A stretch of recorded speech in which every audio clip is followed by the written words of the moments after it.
সাফল্য সাফল্য কে না চায়? সবাই সাফল্যের পেছনে ছুটতে থাকে।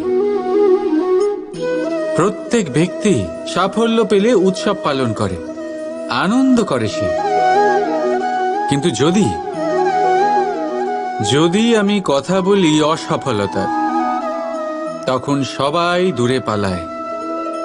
কেউ চায় না যে সে জীবনে অসফল হোক, কামনা করে যাতে জীবনে কখনো অসফলতার সম্মুখীন না হতে হয়। আর যখন অসফলতা আসে, লোকে নিরাশ হয়ে পড়ে, কেউ শোকে ডুবে যায়। কেন?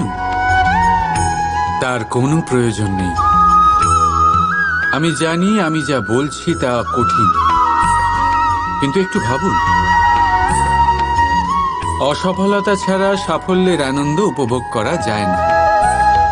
যতক্ষণ না সারাদিন রোদে দাঁড়িয়ে থাকবে, গরম না সহ্য করবে, ততক্ষণ সন্ধ্যার মিষ্টি ছায়ার আনন্দ কি করে পাবে?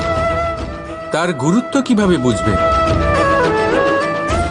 এটাই হয়ে থাকে সাফল্য আর অসফলতা। সাফল্য পাওয়ার জন্য অসফল হওয়াটাও অত্যন্ত গুরুত্বপূর্ণ। সমস্যা তখনই আরম্ভ হয় যখন আমরা শুধু সাফল্য আর আনন্দের জন্য তৈরি থাকি, কষ্টের জন্য নয়, অসফলতার জন্য নয়। অসফলতার সম্মুখীন হওয়ার জন্য নিজেকে প্রশিক্ষিত করতে পারি না। একটা সাধারণ কথা যা আপনাকে আত্মস্থ করতে হবে। হ্যাঁ, যার থেকে আমরা দূরে পালাই, সেই পরাজয়ের সম্মুখীন হতে শিখুন। ব্যাস, দেখবেন আপনি স্বয়ং জয়ী হবেন। রাধা রাধা। এই বৃক্ষ দেখতে পাচ্ছেন আপনি? একদম অটল, সারা দিন কঠোর রোদে দাঁড়িয়ে থাকে, নিচে যে বসবে তাকে ছায়া দিতে। এবার যত সময় বয়ে চলে, ততই এই বৃক্ষের প্রতিটা শাখায় পাতার সাথে সাথে ফুলও ফুটতে শুরু করে, যে ফুল পরে ফলে পরিণত হয়। এবার সময়ের সাথে সাথে যখন ঋতু বদলায়, তখন এই ফল পাড়া হয় আর কিছু ফল ঝরে যায়। পাতা ঝরার ঋতুতে পাতারাও এই গাছের সঙ্গ ছেড়ে দেয়, কিন্তু এই বৃক্ষ নিজের জায়গাতে অটল থাকে, না ফল আসার উৎসব করে আর না পাতা ঝরে যাওয়ায় শোক পালন করে। আর সেই জন্যই আমরা বৃক্ষকে পুজো করি, কারণ এই বৃক্ষ নিজের স্থানে অটল থাকে। সেইভাবেই সুখ আর দুঃখ আমাদের জীবনের অভিন্ন অঙ্গ। সুখ আর দুঃখ সর্বদাই থাকবে। সেই জন্য কখনো জীবনে সুখ এলে অহংকারে ভরে উঠবেন না, আর না কখনো দুঃখ এলেই শোক পালন করবেন। কারণ সুখ আর দুঃখ সময়রূপী, জীবনরূপী বৃক্ষের ফল। এইগুলো আসবে আবার যাবেও, কিন্তু সুখে আর দুঃখে যে ব্যক্তি অটুট থাকবে, সেই পূজনীয় হবে। রাধা রাধা। ঈশ্বর, যখনই আমরা ঈশ্বরকে স্মরণ করি, তার কাছে আমরা প্রার্থনা করি আমরা যেন সদা সুস্থ থাকি, এই সংকট থেকে, এই বিপদ থেকে আমরা যেন দূরে থাকি। কিন্তু এ ভীষণ বড় এক ভুল। এখন আপনারা ভাবছেন যে আমি কি সব বলছি।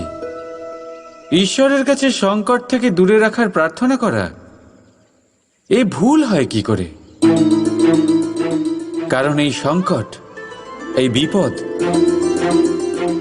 যার থেকে আমরা দূরে পালাই, যে সংকট কিছু মুহূর্তের জন্যই আসে আর তা চলে যাওয়ার পর আপনার আপনজন, আপনার শুভাকাঙ্ক্ষী, আপনার বন্ধুদের পরখ করতে শেখায়, আপনার ঘুমন্ত বোধগুলি জাগিয়ে তোলে, আপনাকে আরো শক্তিশালী করে তোলে।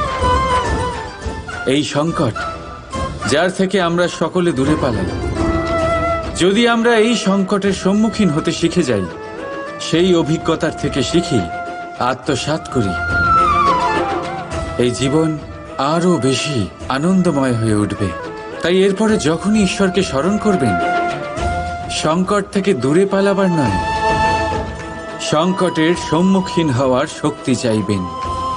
স্বপ্ন দেখুন আর নির্ভয় সেই দিকে এগিয়ে যান। স্বপ্ন নিশ্চয়ই সফল হবে। রাধা রাধা। রাধার এই হার হঠাৎ করে ছিঁড়ে গেল, সমস্ত মুক্ত পড়ে গেল। রাধা আমাকে বলল যে এই হার তার খুব প্রিয়, এই মুক্ত অমূল্য, তার জন্য বিশেষ। যখন রাধার জন্য বিশেষ, তখন আমি শুরু করে দিলাম এই হার ঠিক করতে। প্রথমে অনেক সময় লাগলো এই মুক্ত খুঁজতে গিয়ে, আর তারপর আরো সময় লেগে যাচ্ছে এই হারে এই মুক্ত পড়াতে গিয়ে। ঠিক আছে, এবারে আপনারা নিশ্চয়ই ভাবছেন এর জায়গায় আমি নতুন কোনো হার কেন নিয়ে এলাম না। কিন্তু না, কোনো নতুন হার আমার রাধার গলায় দেখে আমার এত আনন্দ হবে না, যতটা সেই হার দেখে হবে যা রাধার প্রিয়, যা আমার রাধার জন্য অমূল্য। এই রকমই হয় আমাদের বন্ধু, আমাদের অমূল্য বন্ধু। তাই কোনো বিষয়ে যদি পরিস্থিতি খারাপ হয়ে যায়, কথা কাটাকাটি হয়, কোনো কারণে মতভেদ তৈরি হয়, তখন তাদের থেকে দূরে সরে যাওয়া একেবারেই উচিত নয়। বরং চেষ্টা করুন তাদের আবার প্রেমের বন্ধনে বেঁধে নিতে, নিজের কাছে রাখতে। কারণ এই বন্ধন, এই অমূল্য বন্ধু, এদের মাহাত্ম্য জীবনে অনেকটাই আলাদা। তাই আসুন আর ভালোবেসে বলুন, রাধা রাধা। আজ বড়ই কঠিন পরিস্থিতিতে ফেসে গেছি আমি। কখন থেকে এই দুধ মন্থন করেই যাচ্ছি, কিন্তু মাখন কিছুতেই তৈরি হচ্ছে না। হলো?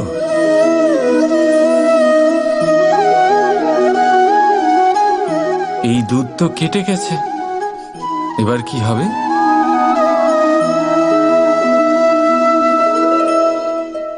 আপনারা নিশ্চয়ই ভাবছেন কি সব অসম্ভব কাজ করার চেষ্টা করি আমি সবসময়।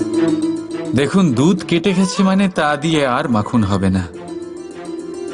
ঠিক, খুব ভালো কথা যে আপনারা এটা জানেন। এটাও জেনে নিন যে আমাদের সম্পর্ক ঠিক এরকমই হয়। যদি সম্পর্কে তিক্ততা চলে আসে, তাহলে যতই চেষ্টা করুন না কেন, কোনো লাভ হবে না। যদি আপনি আপনার সম্পর্কে সুখের মিষ্টি মাখন খেতে চান, তাহলে মন রূপী দুধকে কাটতে দেবেন না। রাধা রাধা।